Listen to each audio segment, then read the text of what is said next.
For the last 2.5 years, I've been involved in organising marches, speaking at marches, talking to police liaisons, representing our groups, and generally trying to make sure that all of these demonstrations pass off peacefully and without incident. And the reality is that I always want our demonstrations to pass off peacefully, because I don't want patriots, many of whom are my friends, getting arrested by the police and getting dragged before the courts for a fray. I have a friend, I'm not going to mention his name, a friend across here in Northern Ireland. He was involved in an incident in England a few years ago, and the police came to his house in Northern Ireland, literally kicked his door in and dragged him back to England. He now faces charges of a fray. And believe you me, what that man did was extremely minor in the overall scheme of things. And he's facing court as we speak at the minute. And I don't want that to happen to anybody on our side. So when demonstrations are happening, I will always try and stop the police attacking us, which they are now doing. The police are now openly attacking our demonstrations. We've got flipping Robocops, and they are like Robocops because they don't seem to have too much going on upstairs, pulling out the batons at the slightest little bit of boisterousness from our side, and the police are oh so ready to pull out the batons. But when you see them, and I've seen the footage of how they police the left, they're asking them very nicely, oh, please don't push and shove. Double standards, two-tier policing. That's the first point. The second point is this. We liaise with the police because we want to keep our people safe. That's why we liaise with the police.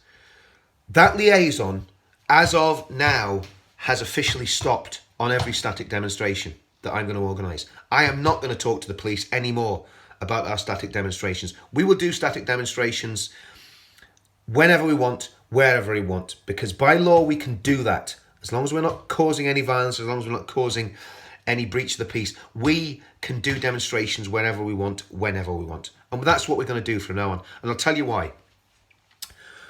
When we started organising the Free Tommy demo in London, first of all, we talked about possibly doing Whitehall. We found out there was a big cycling event in Whitehall. We didn't want to upset cyclists. It's not their beef. We didn't want to get them involved in our argument. So we decided not to do Whitehall. And we said, well, we'll do Piccadilly Circus. It's a central location. It's iconic. We've got the big screens there. We get the big bus in with our screen. It would look absolutely fantastic. The police almost begged us not to do Piccadilly Circus. They were terrified. It's going to be so difficult to marshal people there. It's going to be so difficult to control people there. Please don't do Piccadilly Circus, was the message that we were getting from our police liaison. Not in as many words, but that was the gist of it. They didn't want us to do Piccadilly Circus because they wouldn't be able to cope with it. So we said we wouldn't do Piccadilly Circus. We said we'd do Oxford Circus. Again, very iconic, very central, and somewhere that we could gather a crowd and make a lot of noise and get noticed. Because that's what we want to do. We want the public, the British public, because we've been silenced on social media, we want the British public to understand what's happened to Tommy and that Tommy is a political prisoner. And the only way we can do now, listen, social media people, the only way we can do that now is by coming to your places and making noise outside your place, or by taking to the streets because you've closed us down. So anyway, we decided to do Piccadilly Circus. We decided to do Oxford Circus. We're cooperating with the police. We're trying to make the police's life easy. The police then beg us again. They say, please don't do a demonstration at Oxford Circus. We don't want the same thing that happened with the climate people. We don't want a big pink boat in the middle of Oxford Circus creating havoc. Please don't do it. And again, we respected their wishes. All the time we're cooperating. All the time we're trying to make life easy for the people of London. So we said we'll meet at Oxford Circus and we'll walk in an orderly fashion down to the demonstration at down to the BBC, and we'll have our demonstration outside the BBC because the BBC need to get rattled as well. They need to know what we're doing because again, the BBC are part of the problem, a huge part of the problem. They are the enemy of the people. So we decided to do it at the BBC. The day before the demonstration, my normal police liaison that we speak to, and that, to be fair to him, has always been extremely fair, extremely decent police officer, is pulled off the case, or pulled off the demonstration. Get new police liaison, not a bad lad at all, but I've never met him, never had a discussion with him. He doesn't know me, I don't know him. New police liaison, and some knuckle-dragging numpty who was he'd obviously had his brain removed because he was some sort of superior officer to the police liaison. Arrogant little jumped-up nobody, looking down his long nose at us and telling us we can't do this and we can't do that. And all I said to him, I said, look, we will cooperate with you. We want a peaceful demonstration. We don't want there to be aggravation here. We don't want there to be a riot. That's the conversation that we had. I've got witnesses, people with me. I always bring people with me when I'm meeting these police liaisons now, because I don't trust them anymore. I do not trust the police. That is a sad, sad admission. After 30 years ago, I was protecting the police in Northern Ireland from terrorism. Always had great respect for the police. My respect for the police disappeared on Friday and Saturday of last week. So I met with the police liaison, and I met with this guy who was to do with Gold Command or Silver Command, basically the riot cops, the riot squad, who are gonna push you about and rough you up. And he just had that air about him. He was arrogant. He was condescending. Not a pleasant individual at all. And you could just tell. I knew. I said when we walked away from that meeting, I said, those people are going to shaft us. Simple as that. The high command in the police were out for trouble. They were out for discrediting this march. The only stipulation I said was, please, I said, the left don't know where we are. I said, the left do not have a clue where we're going to have our demonstration. If you don't tell them, they won't be able to come to us and they won't be able to do a counter demo. And the police said, well, if they do turn up, we'll put them over there. I said, well, yeah, that's fine. Put them over there if they do turn up. But they shouldn't know where we are, because we're not telling the location. You're the only people that know. The only people that know this location were 4 of us in the group and the police. Everybody thought we were meeting at Oxford Circus and staying at Oxford Circus. That's what everybody thought. So what happens? Literally 4 hours after meeting the police, they put out the location of where our bus is going to be, a bus worth over £100,000 with valuable equipment on board.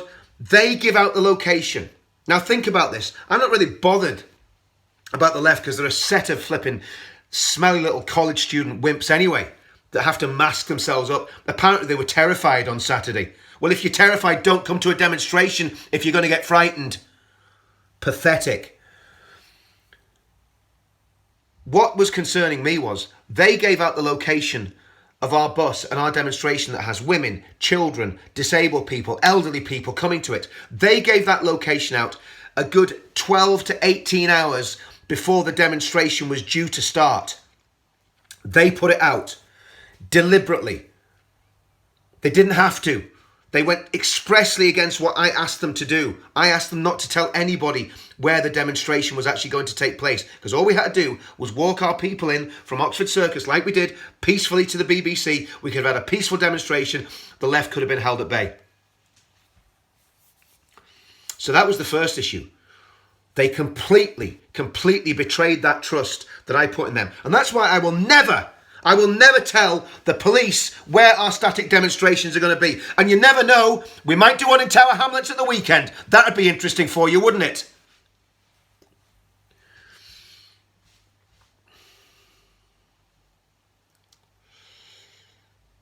That was the first thing, the complete breakdown of trust. Secondly, on the day of the demonstration, we gathered our people. We gathered our people at Oxford Circus. I said I wasn't going to speak to the police liaison. I went back and I spoke to him. That's not going to happen again. I spoke to the police liaison on the ground, and as I was speaking to him, our people were gathering at Oxford Circus. A squad of about 30 police officers ran at them. Ran at our people. Again, luckily, we managed to keep it calm. We had a banner there. We got the banner unfurled. We got everybody behind the banner. There were no problems. But the police straight away were being provocative. When we actually got to the demonstration site, and this is where it gets absolutely scandalous. When we got to the demonstration site, not only had the police told the left where we were, the police allowed the left to congregate at Piccadilly Circus. Allowed them to congregate at Piccadilly Circus. And then marched them up. These were masked up little smelly nobodies. Marched them up the street with their batons. The left carry sticks. They carry batons. They carry flagpoles that are about that thick, with their little silly Antifa and communist flags on the end of them. They won't engage with the police. They marched them up to our demonstration. They were actually going, as far as I could see, they were going to march them past our demonstration. And thankfully, some of our lads got in the way and stopped them. Imagine that. Imagine if they'd have marched those violent, masked up, armed protesters past our men, women, children, disabled people and elderly people, past our peaceful march. Imagine what would have happened. Thankfully, we didn't let them pass and they didn't get through. They got taken by another route, as far as I could tell. Or as far as I could see. But the police facilitated the left getting to our demonstration. This is absolutely despicable. A complete breakdown of trust and betrayal of trust. Then the police decided to kettle us. After my police liaison telling me at least half a dozen times, I said to him time and time again, Wayne, we better not get kettled here. If we get kettled, there will be a violent reaction because people do not like being kettled. We won't instigate it, but we know that people will get absolutely stressed and they will not want to be kettled. And what happened? The police kettled us. They split the groups like they always do. They turned a peaceful demonstration, a peaceful protest, into something that could have descended into a riot. Now, I must say, our stewards and the people who were known faces on that march did a very, very good job of keeping things calm and keeping things under control. Once we'd been kettled, we decided that we were not going to be kettled and that we would go for a walk. That's all it was. We went for a walk. And we walked peacefully to Facebook. We had a peaceful, static demonstration at Facebook, and then we walked back to our demonstration, finished the demonstration, and dispersed. After we dispersed, people from our demonstration, again, went and did other static demonstrations around London, under their own steam, using their own initiative. Westminster Bridge, Whitehall. As far as I know, 24 people were arrested, some of them for a fray. That is exactly what the authorities and the police want to happen. They want to stop us protesting. They want to break our spirit. They want to put people in prison so that they'll never be involved in this movement again. So what do? The first thing we do is we stop all cooperation with the police. It stops now. We are not cooperating. When we do a static demonstration, we will keep the location secret until the very last moments, and then we'll publish the location and we'll get our people to those locations at very, very short notice. That's what we'll do. Secondly, we must not give the police what they want in terms of violence. And the reason I put myself in harm's way on many occasions, knowing that I could get a police baton over the head, or even caught up in the melee between our people and the police, when the police have been aggressive and pulling their batons, I will put myself between the police and our people, and I've done it many times. And I do it for a simple reason. I don't want patriots going to prison because those paramilitary style political policemen are pulling out their batons to attack our people. I don't want that happening. So I will put myself in harm's way, and I will always try and calm down the crowd so that you don't get nicked. It's as simple as that. I've done it many times, right the way from the first FLA march. We've done it. Because again, the first FLA march, what did the police do? They put the left right on the route. deliberately to try and make us look bad. Sorry, the second FLA march. They did it with the DFLA. They've done it on numerous occasions since we were doing this. They did it on the march for the women and children up in Sunderland. They did exactly the same thing. They deliberately allowed a situation to develop.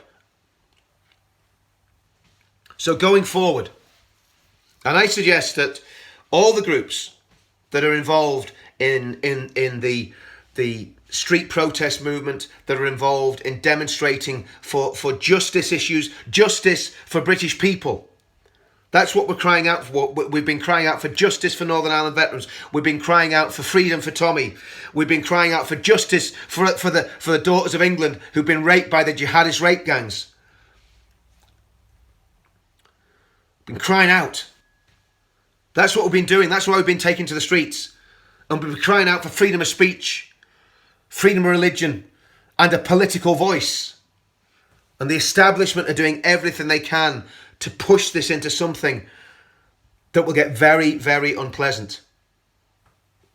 And I would make an appeal to every single group, whether it's the DFLA, whether it's the veterans, whether it's people in Tommy's movement, other patriot groups. When you're doing static demonstrations, do not engage with the police anymore. They'll soon learn that they will have to police our demonstrations properly. Now, two things happen if we don't engage with the police. One, it makes our demonstrations vulnerable to terrorist attack. But putting the location out 12 hours before makes our demonstrations vulnerable to terrorist attacks. And also it means that the police will come in heavy-handedly because we know that that's the way they work. But we're not going to start violence. We have done this peacefully right the way through. I have never seen any major violence at any of our demonstrations in the last 2.5 years. I've seen a little bit of pushing and shoving. I have never seen a concerted attack against the police. It has never happened in any of our demonstrations. And the police should realise that if our people really did get aggressive, then they would have a real problem. And they must know that. They must know that even when there's all the boisterousness going on, that there is nothing really sinister happening there. They know that that is not really planned, orchestrated violence. It's just a little bit of high spirits. They should know that.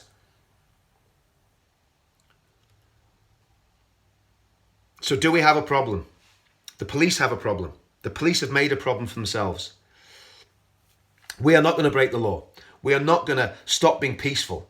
But we are not going to cooperate with a police force that betrays us, betrays our trust, and is political. I believe the police has been run by the far left. I really do. Especially the Metropolitan Police. Well, not just the Met, it's happened in Oldham as well. We've seen violent attacks against our protests being facilitated by the police. Thankfully, there were some very, very good men at that demonstration. I'm not going to mention their names on camera for obvious reasons, but there were some good men at that demonstration that were prepared to peacefully put themselves between the far left, the police officers, and the main body of the peaceful demonstration that was taking place outside the BBC. And they shouldn't have to do that because that's the police's job. The police should not have let that demonstration anywhere near us because they shouldn't have told them where we were, and they certainly should not have marched them up, protecting them. If the left want to come, let them come without their police protection. See how that works for you. Anyway, long rant. I'm still extremely angry about what happened. I'm extremely angry about people getting arrested. I'm extremely angry about 70-year-old women getting beaten with batons. And I'm very, very depressed that the police's true colours have been shown and they let us down badly. Of course, no one will be called to account.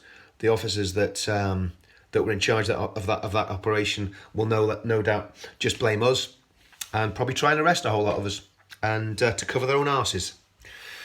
Well, let's just say there's going to be a lot of static demonstrations coming up at lots of places that the police are going to wish there weren't static demonstrations.